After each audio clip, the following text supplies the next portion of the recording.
me to be here today. Thank you very much.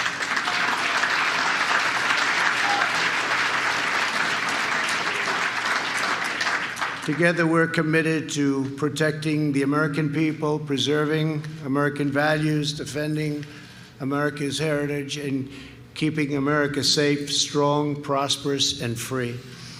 I want to thank Bob McEwen, Kelly Shackelford, and Jenny Beth Martin for your tremendous leadership of the CNP. Done a fantastic job. We're also joined by Acting Secretary of Homeland Security, who's done incredibly, Chad Wolf. Where's Chad?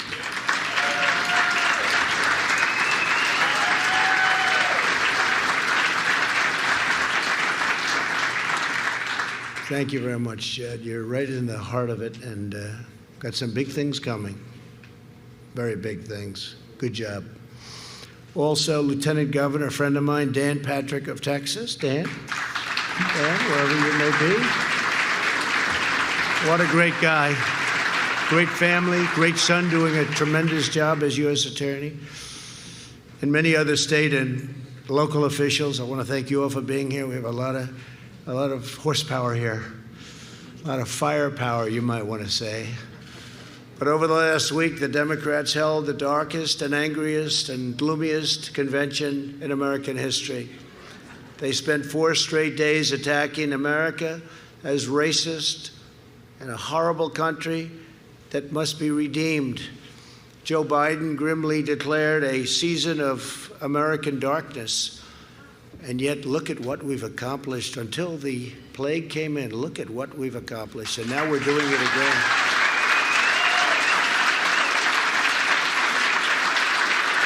It's the most successful period of time in the history of our country from every standard. Look what we've accomplished. And now this plague comes in, and look at the way they talk. But look at what's happening, and look at how we're shooting up. We call it a super V. It's no longer a V, it's a super V. And they didn't think that could happen, and they're probably not happy about it. They want to punish America and its citizens instead of holding them high. Where Joe Biden sees American darkness, I see American greatness.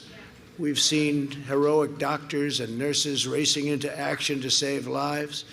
We've seen first responders helping strangers in need. We've seen the passage of historic legislation to save 50 million American jobs. We've mobilized American industry like never before. We've built military hospitals from scratch, produced life-saving therapies, and we're on track to develop the most incredible, from a standpoint of time, record time, vaccines. We have vaccines. You'll be reading about them very soon, way, way ahead of schedule, years ahead of schedule. This would have been where we are now, phase 3 trials, clinical trials. You wouldn't have been there in 2 or 3 years if you went back to another administration. It's time to reject the anger and the hate of the Democrat Party. We have the biggest election coming up of our lifetime.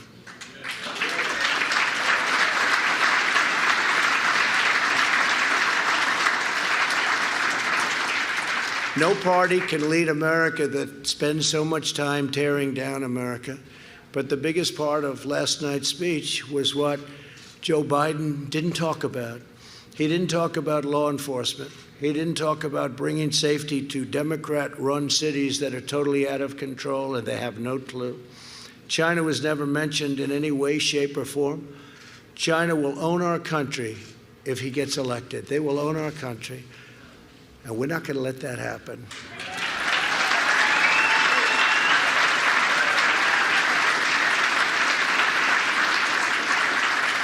And you've seen the intelligence reports. China very much wants Joe Biden to win. That would be very insulting if they wanted me to win. I don't think so. I don't think so. We've taken in billions and billions of dollars from China. We've given it to our farmers. We've given it to a lot. They had the worst year they've had in 67 years. We had the best year we ever had. We've demonstrated over the last 4 years the extraordinary gains that are possible when we stand strong for our beliefs, when we trust the wisdom of our founders, and when we embrace America's destiny. It's a great destiny. With your help, we carried out the largest tax and regulation cuts by far in American history. And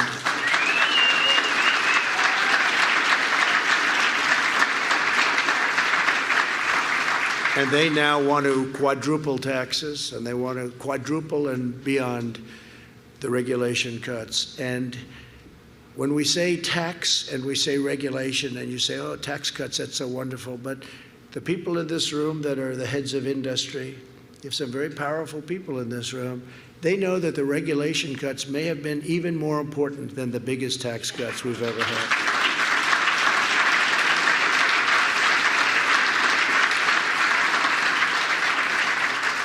To build a highway in this country could take, in certain places, 18, 19, 20, even 21 years to get approved. This is not even, it's thinkable.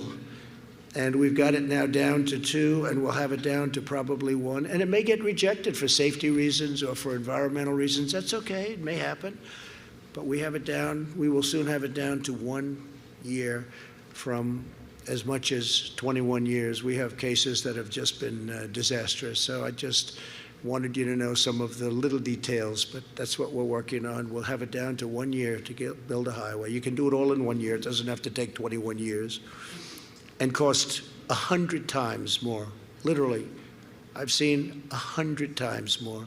We eliminated Obamacare's unfair individual mandate penalty, which is really the elimination of Obamacare.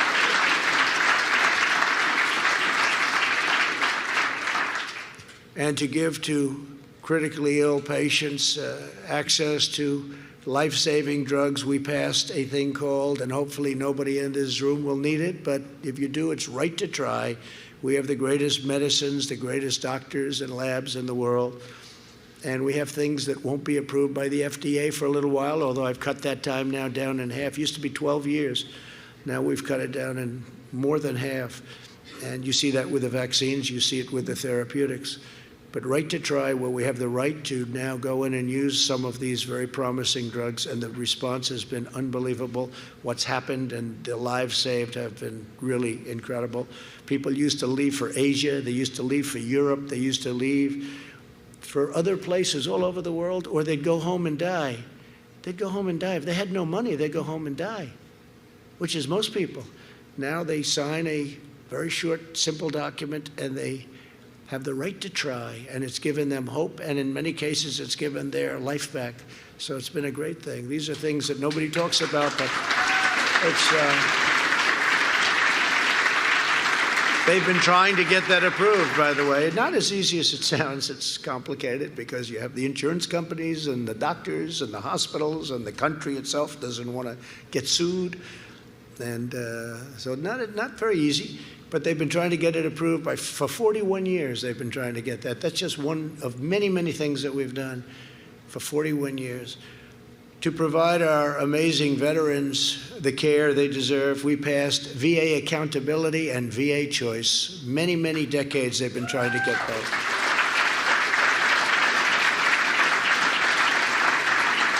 Choice meaning you wait online and you can't see a doctor, and they would wait online for a week or 2 weeks or 5 weeks. Sometimes they'd be ill and they'd end up being terminally ill by the time they saw the doctor. And we're letting them go out, get a private doctor immediately, and we pay the bill. And we just got a 91% approval rating in the VA, the highest we've ever had by many points, 91%. And VA accountability sounds simple, but it's not. You couldn't let anybody go, no matter how they disrespected our great vets, no matter what they said to them, no matter how badly they treated them. And we had sadists, and we had thieves, we had a lot of bad people. You couldn't fire them under any circumstances. Under any circumstance, you couldn't fire them. And now we say, you're fired. Called VA accountability. And they've wanted to have that. They've wanted to have that. Actually, they've let go of 9,000 people, replaced them with people that love our vets, want to take care of our vets, and great people. And we had a terrible thing going. You couldn't get them. fired because of, civil service and unions and different things. You couldn't fire them. Now you can fire them, and you can fire them quickly if they're not doing the job. It's a big deal, and we don't talk about it a lot. Nobody talks about it, but they've been trying to get those two things approved for more than 4 decades.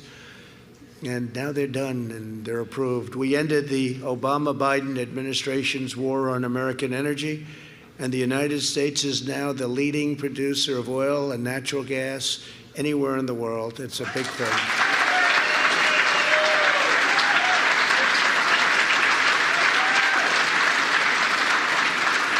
And remember this,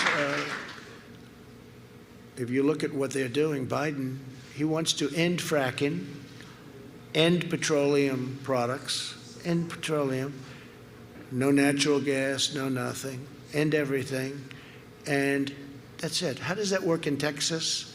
How does that work in Pennsylvania? I was in Pennsylvania yesterday, a place that he said he was born in, which is true, but he left when he was like 9 years old. So he left a long time ago. He left 7 decades ago. And he still calls it his home. And his real home is a place he never leaves anymore. He just never leaves. He never leaves the outskirts of that state. You'd think he'd go a little bit, it's not that far. Never leaves. We'll figure it out pretty soon. But they want to end fracking, they want to end drilling, they want to end everything, they want to end all of that. So I said, think of it, they want to end oil, they want to end, and this is the way it is, guns, they want to take away Second Amendment, right? How about that? That alone should win you the election, right? That alone.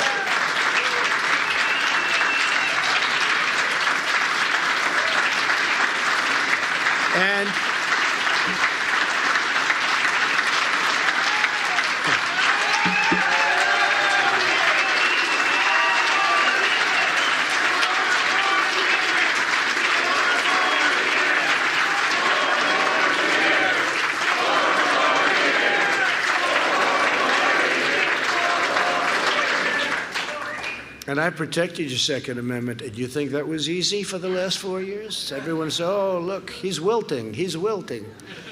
And no, we're not wilting. And we've had people that were in tragedies, and they lost a son in a school, and they lost a daughter, beautiful Meadow.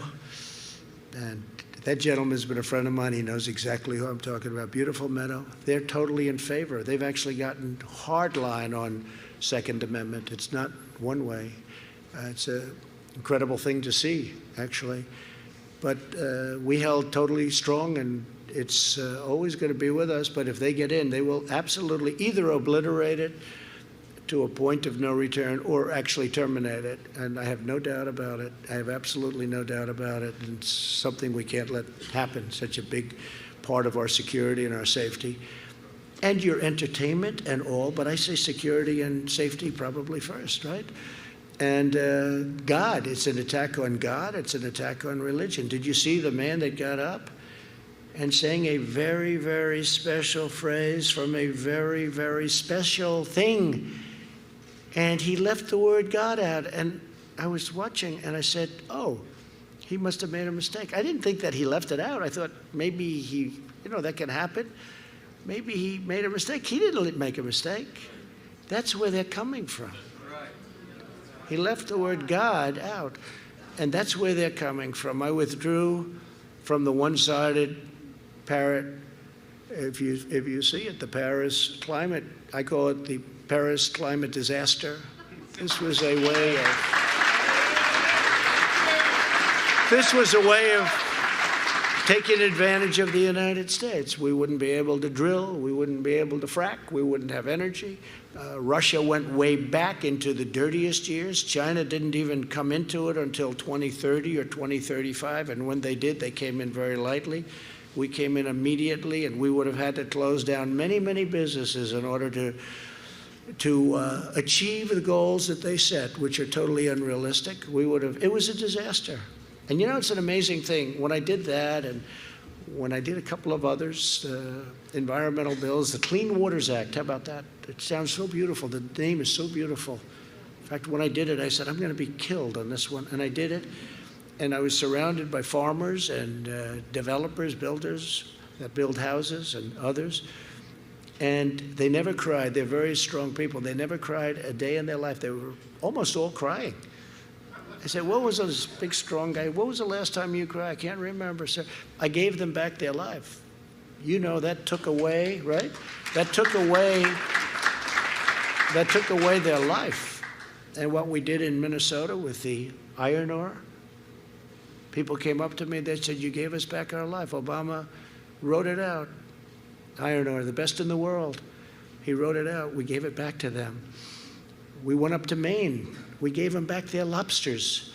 We gave them back their fishing.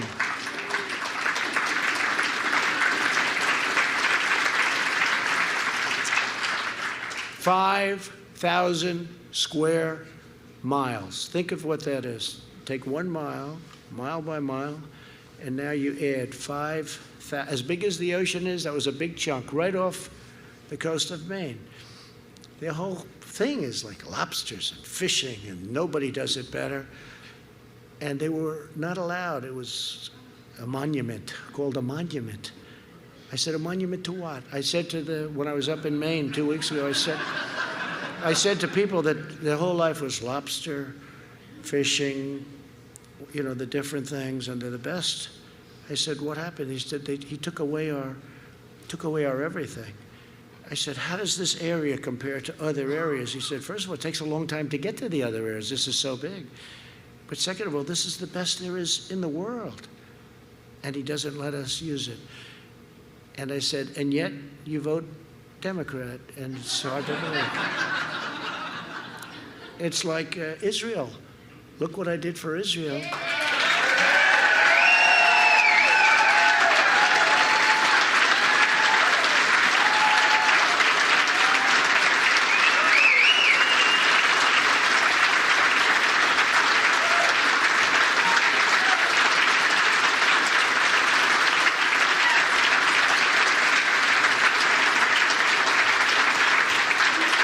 Thank you.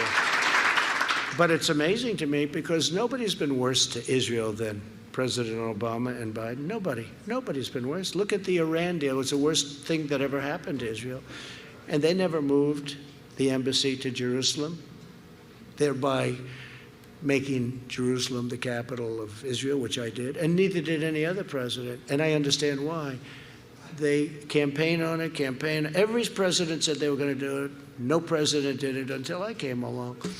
And the pressure, and I will tell you, the pressure from other parts of the world was enormous. And I've told the story a few times where I just turned off my phone, and when the king calls, and this one calls, and that one calls, we're calling about Israel. I say, tell him I'll get back in a couple of days. Right? I'll get back in a couple of days. I'll be in next week. Kings and queens and prime ministers, and presidents and dictators, everybody was calling. Don't do it, don't do it. It'll be bloodshed all over the Middle East. Look what we just did, right? With United Arab Emirates and Israel. And now others will follow. And we couldn't have done that if we had the deal with Iran. But they said, don't do it with Israel, don't do it. And I didn't take their call, and I did it. Had a ceremony, it was fine. Nothing happened. Remember, the world was going to blow up. This will be the end of the world. So I held my breath and I did it. And you know what happened? Nothing. Except we did something that should have been done many, many decades ago. And every president violated their promise, their campaign promise, except me.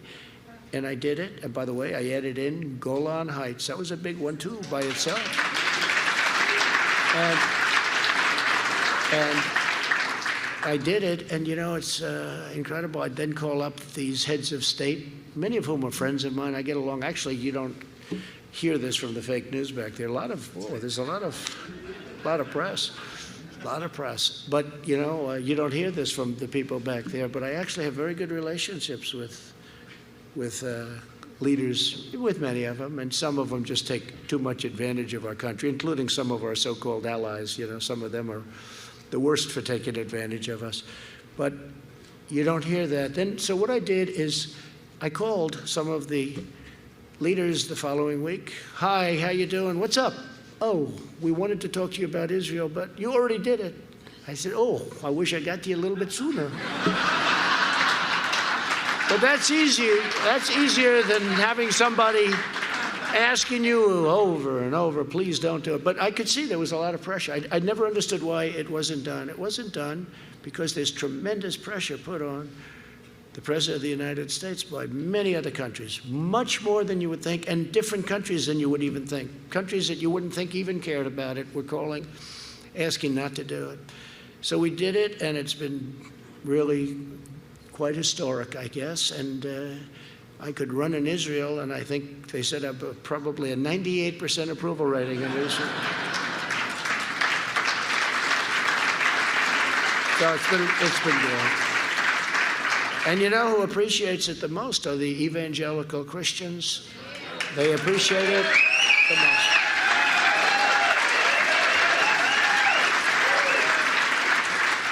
So it's been quite a that has been just by itself. That's one thing out of many, many things, but that's been quite an interesting journey.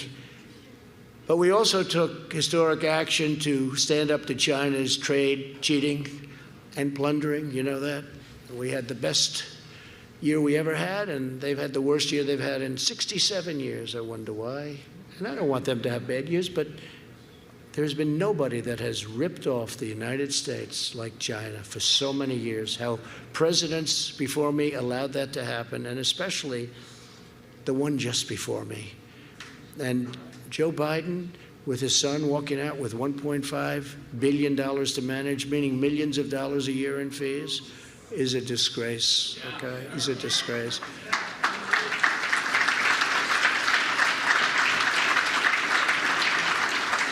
And then the vast sums of money he was paid by Ukrainian company that didn't have the highest standing, to put it mildly, but the vast sums of money.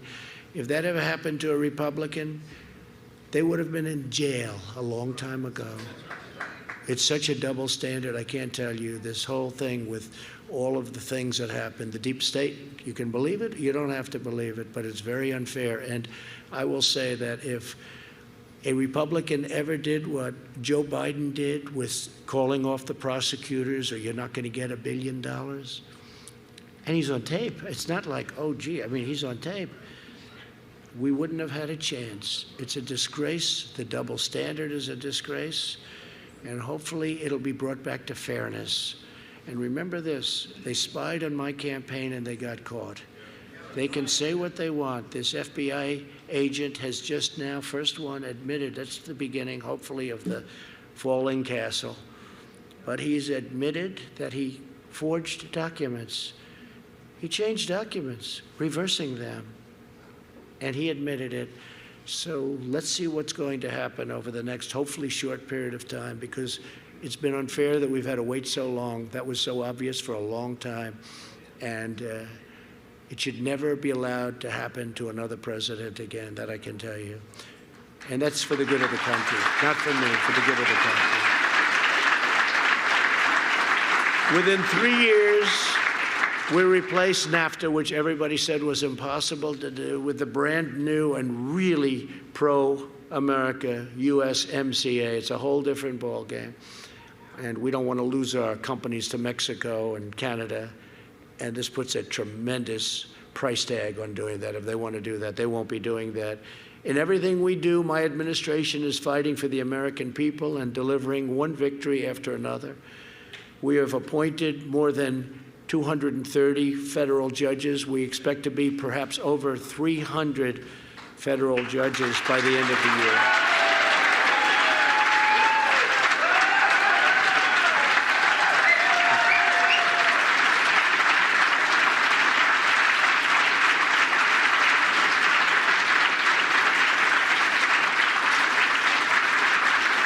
And I can tell you, it's driving them crazy. Don't forget President Obama. They say he was a great president. Well, you can't be a great president when much of what he's done we've undone. And you can't be a great president when you leave 142 empty judgeships. You know, I don't think any president's left any. You don't leave. These are very, very important things for a party. Different policies, different everything. You understand it better than anybody, the people in this room. Left us 142. First day in office, I said, how many judges do I have to appoint? Sir, you have 142. I said, you have to be kidding. 140. So I had a big head start. But we have 142, but now we will have, I think in excess, by the time we finish, in excess of 300, including Court of Appeals, and of course, 2 very exceptional Supreme Court justices. So, good. Really good. And remember this in terms of get out the vote. The next president, I think, could have anywhere from 2 to 4 to maybe even 5, just based on statistics, statistically, Supreme Court justices to pick. Think of that. I've had 2. Some presidents have had none, because you generally pick them young and they last a long time, right? They can last a long time. But we could have 2 to 3 to 4, maybe even to 5. It's probably a stretch, but 4 isn't a stretch at all. That would mean that the entire balance of the court doesn't just shift, it becomes dominant. So if we don't win, which we don't want to think about, we have to think positively. And the polls today, Rasmussen, 51%, and they were the ones that got it right last time, them and a few others. 51%. They don't want to show those polls. They only want to show those polls, not likely voters, registered voters. What does that mean? Many are dead? Many have switched their party affiliations, you know, registered. They don't show likely. But you see some of these polls where they interview many more Democrats than Republicans, and they have to, I guess by law, put it out, you know, they interviewed, but many more. And they don't go likely. Why do they do likely voters? Because I think they'd be very upset. I think they know they'd be very upset. Bottom line, we're doing very well. We have the biggest crowds. I think there's more enthusiasm now for this election than there was even. It's record enthusiasm, by the way, record-setting enthusiasm right now. It's more now than we had even 4 years ago. Does that make sense?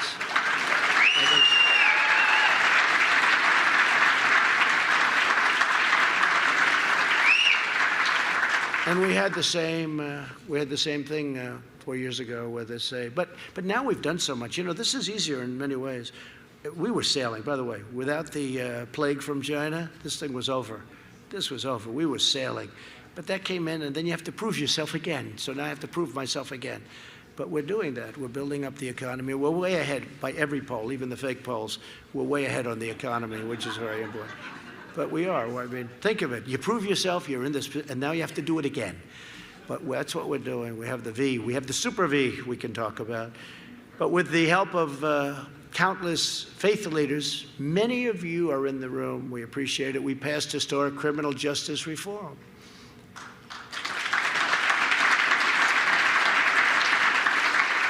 And nobody's done more for the black community or the Hispanic community than we have. Nobody. Nobody. I guess maybe Lincoln, questionable, Abraham Lincoln, but nobody has, I don't think anybody, with the possible exception of Abraham Lincoln, but nobody's done more. If you look at opportunity zones, you look at all of the things we've done, nobody's done more. After years of neglect by both parties, my administration understands that a strong nation must have strong borders.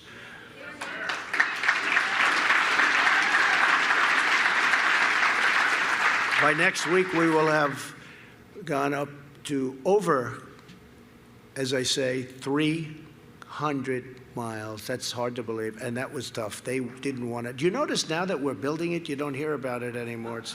They don't want to talk about it anymore, and it's a bad issue for the Democrats because everyone knows that walls work. You know, it's interesting.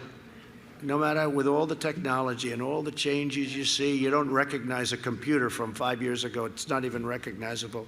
Two things don't change, right? Walls and wheels. And you can come back. You can come back in 2,000 years from now, and two things will still be around: wheels and walls. Remember when they were saying the wall doesn't do anything? They wanted to have a drone flying around, flying around and enjoying, so you could watch everybody pour into our country. We've ended catch and release, one of the great scams of all time. Catch them. We catch them and release them. They should say catch and release into our country, because you catch them and then you release them, and you weren't allowed to bring them back. Now we bring them back. We absolutely bring them back. We've dismantled drug smuggling and human trafficking. These networks are horrible. Human trafficking in women,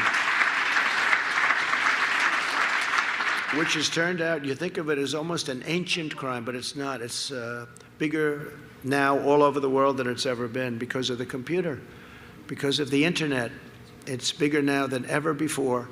It's a horrible thing, much of it through the southern border. But all over the world, this is taking place, and we've brought it down to levels that nobody thought even possible. But it's a terrible thing, mostly trafficking in women, children to a lesser extent, but women. We've removed 20,000 gang members, including 4,500 MS-13 members, and we brought them back to their countries. And their countries under the Obama administration didn't want to take people. You know that, right? They didn't want to take them. They'd say, no, don't bring them back here. We're not taking them. Guatemala, El Salvador, right? Honduras. They wouldn't take people back. Now they take them back. They say, oh, thank you very much. The last administration left us with a Middle East in chaos. This was a Middle East in chaos. Iran was empowered and exporting terror. They don't have too much money now. They're not spending billions of dollars giving it to Al-Qaeda, Hezbollah, some of these wonderful groups that are totally vicious, crazed lunatics. But Iran's different. It's having a hard time. Its GDP went down at a level that you wouldn't even believe, in the 20s. And they'll make a deal. I say they'll make a deal within a month, but I probably mean a week. But I just want to be right. Because they'll call me. They'll say, it took 10 days. He was wrong. They just want to see if I win, they'll be in making a deal. And if for some reason I don't, they'll take their time and they will get one of the great deals since the last one, where we paid them $150 billion. Gave them 150 for nothing. It wasn't even a long-term deal. It was, right now, the time is almost up. This was like a short-term deal. It's like you rent a store in a shopping center. These are countries we're dealing with. You need length, but it was a short-term deal. But more importantly, we gave them $1.8 billion in cash. Think of that, cash. We flew it in Boeing 757s, loaded from floor to ceiling with cash. What were these people thinking? And had I kept that deal, we terminated that deal. Had I kept that deal, we could never have started this incredible thing that's happening with UAE, Israel, and everybody saying, why haven't you invited us? Okay, we're dealing with many countries now want to come in. This was an impossible thing to even conceive of. Impossible.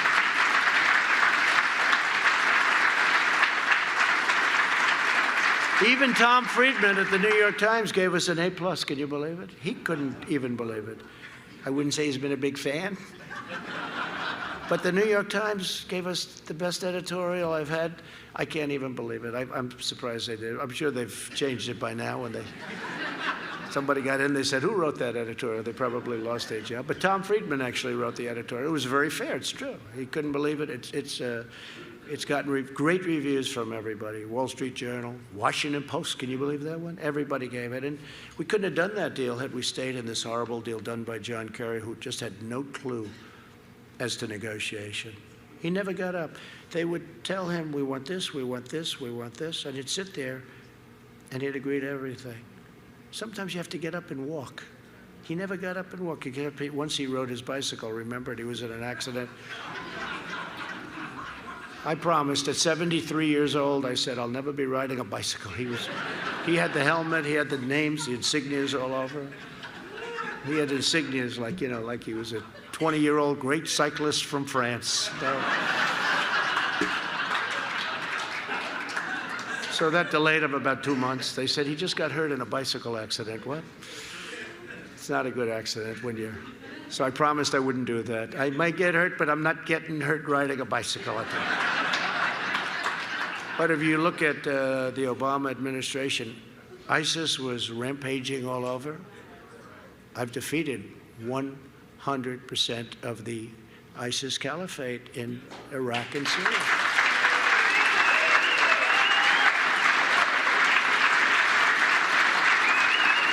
Yesterday we had the Prime Minister of Iraq in my office, and he made a statement. He said, "Sir, I want to thank you. You have defeated ISIS." I said, "Wait a minute.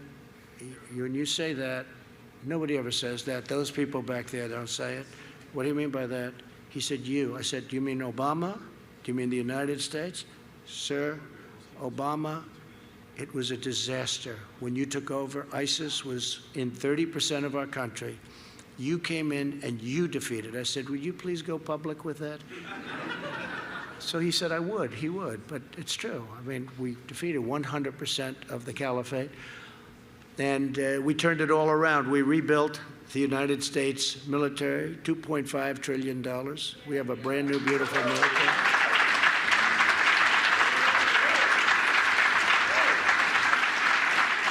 And as I said, with Israel, we got out of the Iran nuclear deal, which was such a horrible thing for Israel. But I asked a friend of mine who's a big fan of Israel. I said, "So what was the best, Golan Heights, Jerusalem capital? What was more important of the two? Golan Heights, which they've been working on for 52 years.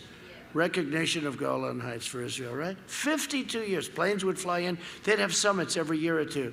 Planes would fly in. They'd talk. They'd keep talking. 2 days later, the planes would fly out. Then they'd meet 2 years later. 52 years they went through that. I got it done immediately. And I said, "Which is more important, Golan Heights or Jerusalem capital?" The guy said, "Neither." I said, "What do you mean, neither?" He said, "The most important is when you withdrew from that horrible and very dangerous Iran nuclear deal. That was the greatest thing you did for Israel." It's very interesting. And I said, "I agree." I actually said, I said, "I agree." We imposed the toughest ever U.S. sanctions on Iran. And this week we invoked the snapback provisions to restore virtually all of the previously suspended UN sanctions. We snapped it back. It's a good term. The founder and leader of ISIS, al-Baghdadi, is dead. We call him.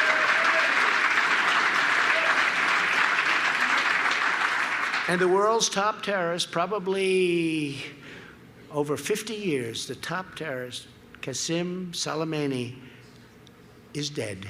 He's gone.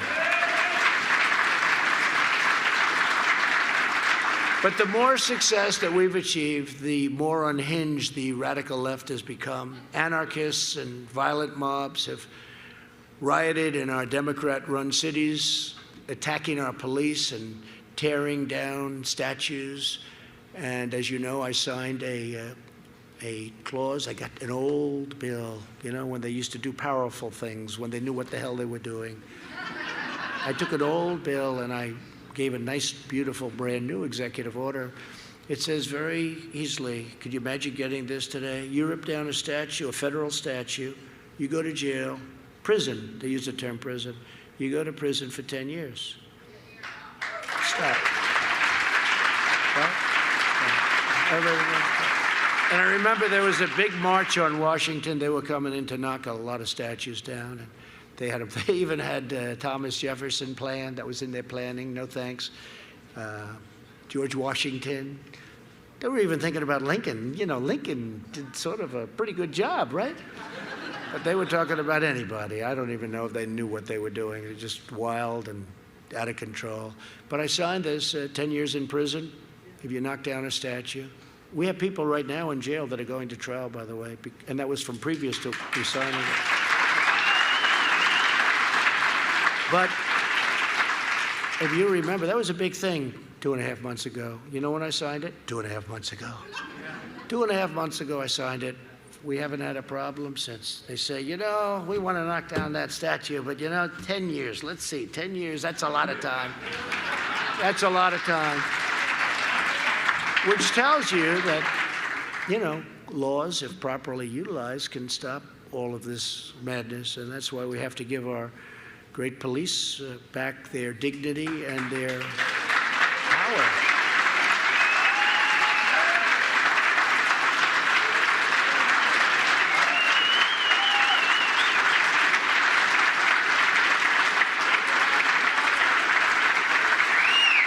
I've been endorsed by almost every police organization in the country. We just got the other day, Pat Lynch, the head of New York City Police, endorsed me. First endorsement, he said, to the best of his knowledge, which is a lot of knowledge, the first time they've ever endorsed a candidate for president. That's good. They don't endorse.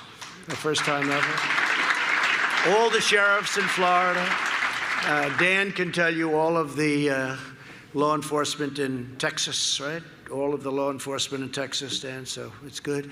And just about everywhere we have tremendous support. And you're always going to have bad apples, by the way. You get some bad apples, and you're going to have it probably in this room. We might have one or two, but you have bad apples. But these are great people that do a phenomenal job that actually are appreciated by the public. By the public, they're appreciated, and they're loved, and they're respected. And the public doesn't want to happen what's happening to our police.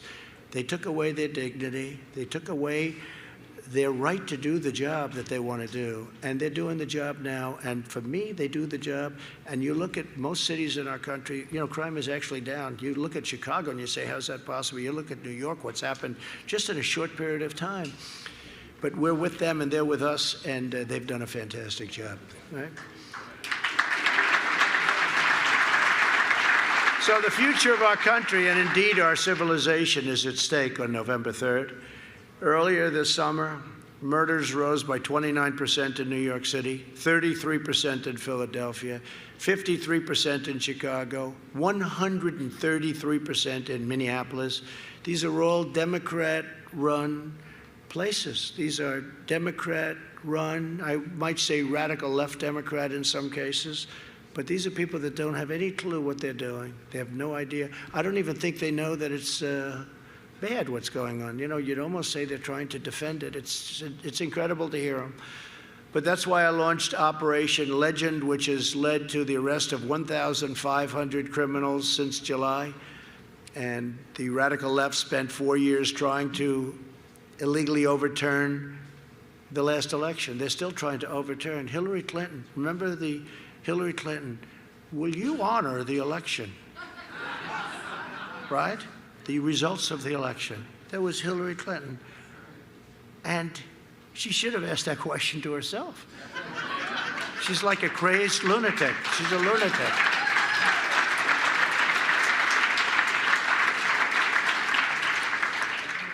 She is something, I'll tell you. But somebody said, what's the difference between Clinton and Biden? Should I say? Should I tell you?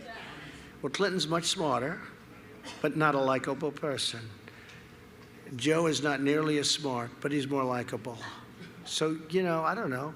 Maybe I'd rather have the smarter person. Who cares about personality, right? But that's the difference. Very simple, isn't it, huh? It's a very simple thing. But that's why we have to win. We have to win.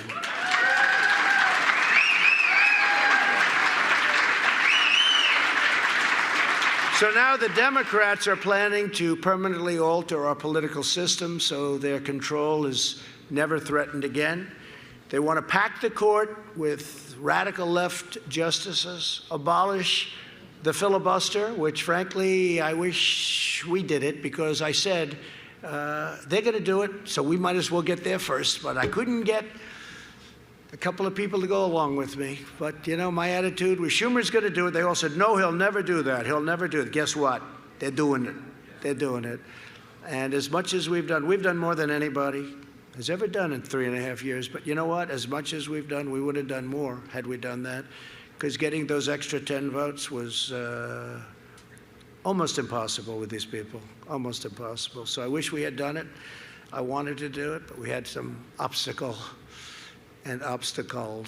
they want to grant mass amnesty for millions of people, and citizenship they want to give to many million illegal aliens, probably about 11 million at least, and they want to abolish voter ID. They want to abolish voter ID. To get into the DNC convention last night, you needed an ID with your picture on it. Now, what does that tell you about? No, to get in last night, a friend of mine who happened to be there, I said, "Why were you there?" And, very political person, but shows me, he said, "Here's the ID, it's got my picture, it's like the most incredible." It's a disgrace. There's only one reason they don't want voter ID, and that's because they want to cheat. That's all. It cannot be anything else. I mean, you have it on everything. You have it on driver's licenses. You have it on everything, just about. And the only one they don't want it on is a vote, which is the most important thing you have is your vote. And they don't want it. We have it in some states, Indiana. We have some great, really, voter ID. They want to abolish it where it is and never allow it to happen again. And that's only a bad thing. That's only a bad thing. To everyone in this room, your organization was formed at a time when conservatives led the fight to turn back the tide of communism abroad, communism here. It's a very important organization. Now Americans must rally to turn back the radical left socialists and Marxists right here at home. And you see that when you see these people rioting in Portland, where you see the anger, the craziness. These people are crazy. They're crazy. And we won't let it go on much longer, by the way, because, they're supposed to police their own town, but we're not going to let it go on much longer.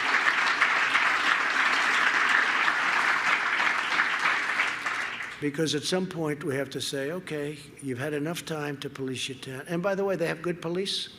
Portland has good police, but they're not allowed to do their job. If our opponents prevail, no one will be safe in our country, and no one will be spared.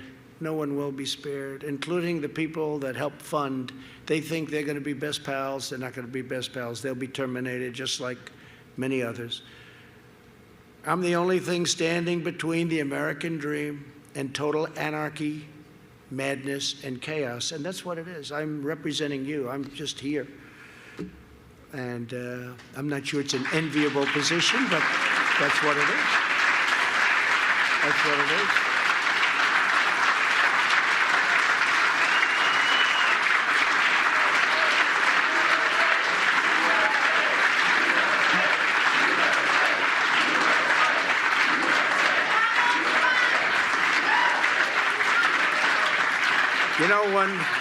When I made that statement, I was a little embarrassed by it because it sounds so egotistical. It's like an egotistical statement, and I was a little embarrassed. I'm the only one, but there was no other way to say it. We have to win the election. I'm the one. If we win, all of these things that we talked about, pro-life, by the way.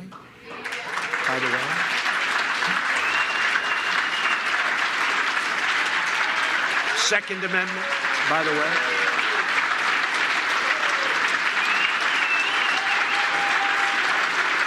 No. If we don't win, it's all gone, okay? It's all gone. And have to mention life, all gone. Second Amendment, gone. It's all gone. And many other things. It will be a totally different country, and ultimately it will fail. It will fail. It can't work. Economically, it can't work. We'll go into a depression, and I'm very good at predicting these things. We will go into a depression, no different than, maybe worse, no different than what happened in 1929. Your stocks will crash, your 401ks will be worthless. This is going to happen. And the radical left will bring him along so quickly. I don't know if you saw the Congresswoman the other day where she said, he will do whatever I tell him to do. He's perfect. He will do whatever I tell him to do. This is a congresswoman. And Bernie Sanders is saying the same thing. Bernie Sanders is saying, look, we'll just let him be in there, and then when he gets in, we'll take it over. That's what's going to happen, because that's where their party is. It's become a sick ideology, and we have to win. We will solve the problem very quickly, very easily. We have to win. I don't like this mail-in ballot deal. They're going to send out 51 million mail-in ballots to people that haven't requested them. Well, where are they going? Look at what happened in New York with Carolyn Maloney, a small race, and they declared her the winner. They don't even have the ballots. It's so mixed up, so fraudulent. And the only reason they declared her a winner is because I was right up. I said, well, yeah, what's going on? 6 weeks, and they couldn't count the votes? That's one little race.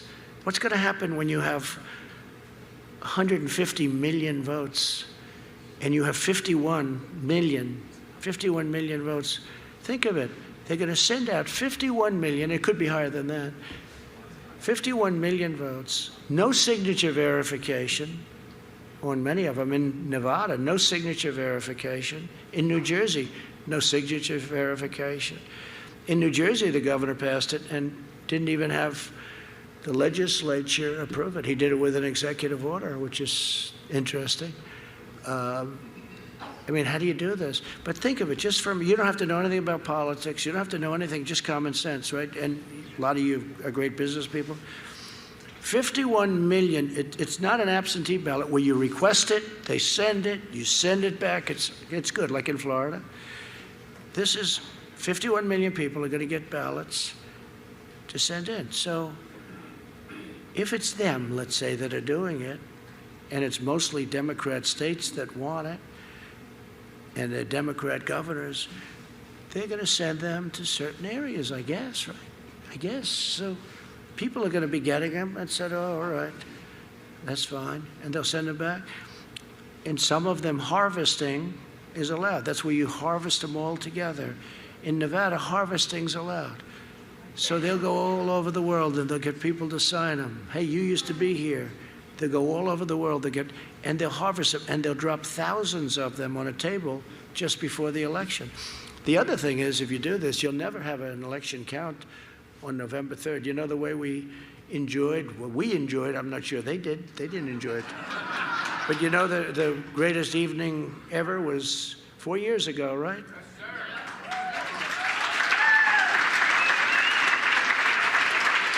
And that night, 4 years ago, that was an extraordinary night. But we knew that night. In fact, we really knew before 9 o'clock, even though it took like 2 o'clock to call it. They refused to call Pennsylvania, which we had. If we lost every single vote, right? Remember, there was 2 points, 2 left. And 2 points left. And if we lost every vote, we won Pennsylvania. They refused to call it. But they called Wisconsin.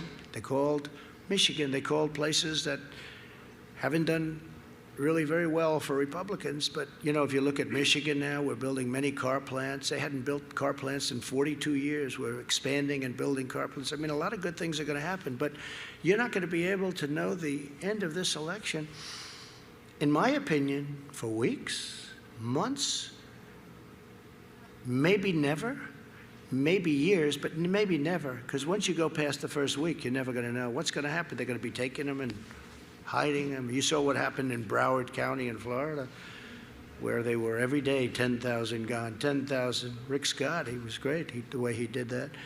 And we helped him a lot. And Governor DeSantis, right? 10,000, 10,000, 10. If we would have waited a couple of days, you wouldn't have had the same governor and you wouldn't have had the same senator. We took very strong action because it was obvious what was going on. So now you're going to have 51 million ballots, Tom. Where's Tom? My Tom. Where is he? Stand up, Tom. Will you, Tom Fitton? I don't know.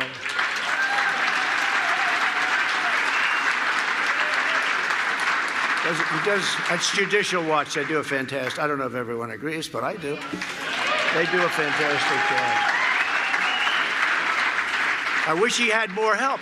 I mean, honestly, I wish he had more help. But it's not easy beating a system that's been in place for many, many years, right? Many, many years it's been in place, and it's sad. But 51 million votes, it's being sent, and nobody knows who's getting them. And what happens if you send them to an all-Democrat area but not to an all-Republican area? How do you win an election? This is really a very serious problem. This is beyond me. This is not to say me or this is about all of us. This is about the country. This is about the country. It could happen the other way, too. I mean, it could happen the other way, too. I don't think it will happen the other way. I don't think it will. But I think this is a very disgraceful situation. I really don't think that you're going to know anything on the evening, anything meaningful or anything real on the evening of November 3rd. I don't think you're going to know anything. You're not going to know what happened. I don't think you'll know 2 weeks later. I don't think you'll know 4 weeks later.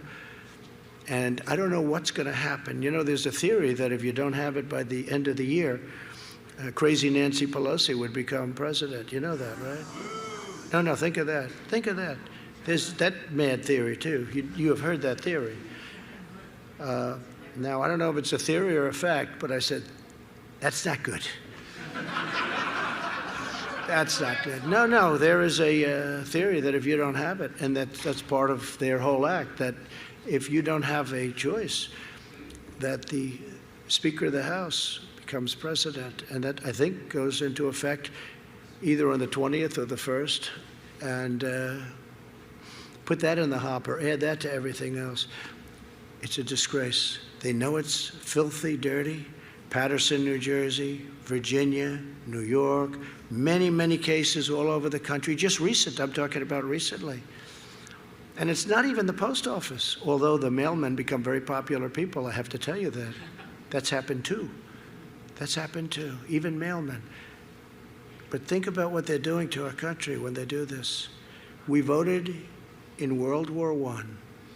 We voted in World War II. And now we can't vote anymore. And you know, that's still a long time away. The pandemic is, if you look at Florida, if you look at Arizona, you look at California, those numbers are going down very rapidly. Many states have very little problem. You know, you look at a map now, it's largely really in good shape. I mean, I'm going to talk about it in my speech on Thursday. We've done a great job. We have not been recognized for what we've done. We've done a great job.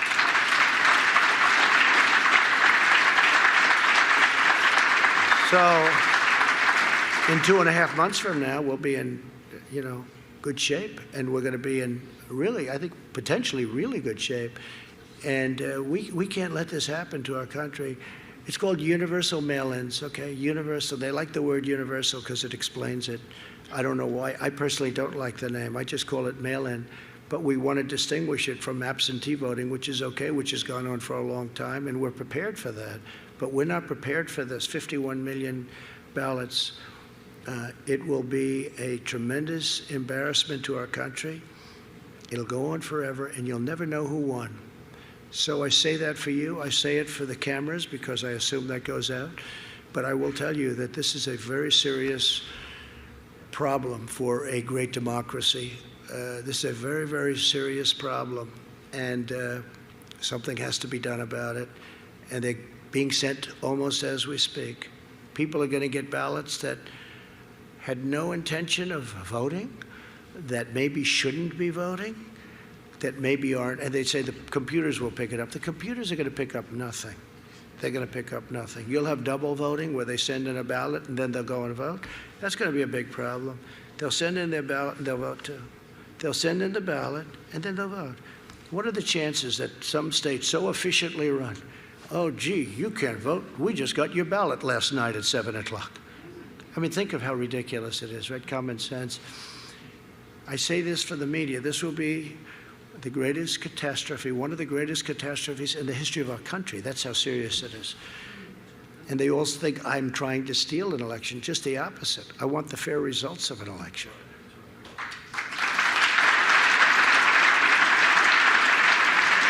So the damage that they inflict will not just last a year or an election cycle. It will echo for generations, and we may never be able to escape, no matter how great our future leaders. We may never, ever escape from the damage that will be inflicted if the radical left takes over the presidency. We may never be able, remember the Supreme Court, but we may never be able to do it. It'll be too late. The country will go down so far that you'll never, ever, I don't care who you are, be able to bring it back. There's now a major American political party that supports decriminalizing illegal border crossings, abolishing cash bail. You kill somebody, no bail. They want to close all prisons, outlaw American energy, confiscate your guns, force taxpayers to finance late-term abortion. They want to ban charter schools, abolish school choice, destroy our beautiful suburbs. They want to destroy, I have done more for suburbia, when they talk about the suburban woman. Will she vote for Trump? If she doesn't, I mean, what is she doing? They want to force low-income housing into suburbia. And now the one that wants to do it is Cory Booker. Cory Booker's a disaster. You saw him running for president. He eventually quit when he started getting below 1%. How about all these people? How about Kamala? Kamala runs. She's sort of one of the favorites. And she goes from 15 to 13 to 12 to 9 to 7, 5, 4, about 1 she got out. She didn't even get to Iowa. She never got there. She didn't want to take a vote. That's how bad she was. Don't you want to pick a person that's gone in the opposite direction? I mean, seriously, that's like a free call. But there's something that's not good going on there. I don't think it was a good choice. It was my #1 draft pick. I did say that. They said, how do you like the choice? I said, that was my #1 draft pick. But I meant from my standpoint. But think of it, she was one of the favorites, and she went down like a rock. So it's one of those things. I believe it's one of the worst things going on now is the abolition of police, or even the partial abolition of police. So we have to expose this dangerous left-wing movement. We must defeat it, and with an optimistic vision for America's future, we can be greater than ever before. We will be greater than ever before. With your help, that's exactly what we're going to do. We'll once again build the greatest economy in history. We had it. We had to let it go to save millions of lives, and now we're building it again. We'll fully restore America's manufacturing independence, bring home our critical supply chains, and permanently end our reliance on China. We're going to lower drug prices.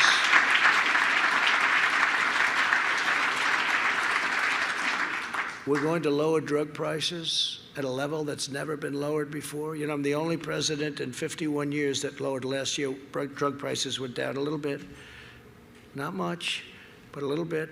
But under Obama and Biden, they went up 52%. 52%. We'll create a healthcare system that protects vulnerable patients, lowers costs. We have transparency. It's already done. It's approved. It kicks into effect in January. This is going to lower your hospital stays, your doctor bills, gives you more choice and controls, and we're going to deliver the highest quality care that our great American patients and people and seniors deserve. We'll provide school choice to every parent in America.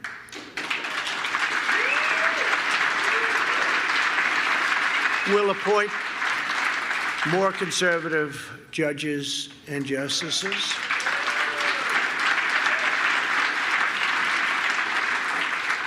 We will protect religious liberty, defend the lives of the unborn, uphold free speech, and safeguard the Second Amendment and your right to keep and bear arms. So important, right? We'll restore patriotic education to our schools.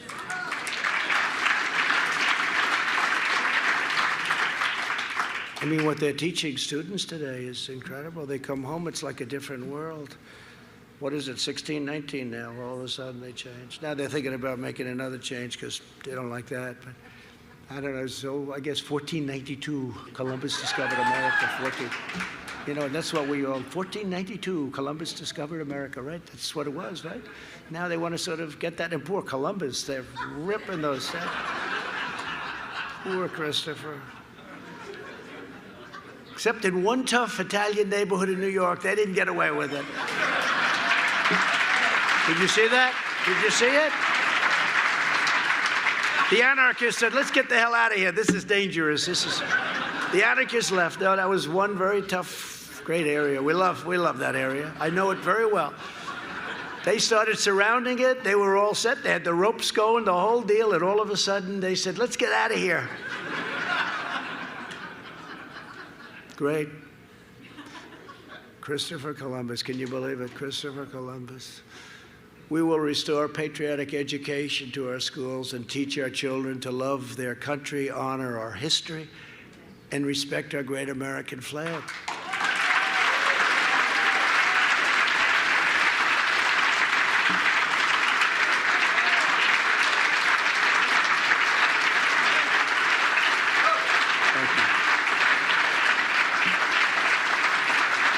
So this is the vision we believe in. And with your help, your talent, and you have incredible talent in this room, and your devotion, this is the bright future, not the dark future that you saw last night and for the last 4 days. This is a bright future that we will deliver for all Americans. I promise you this, as long as I am the President of the United States, I will fight with every ounce of energy and strength. And I have no doubt that our country will be greater than ever before. Thank you all very much. I appreciate it. It's a great honor.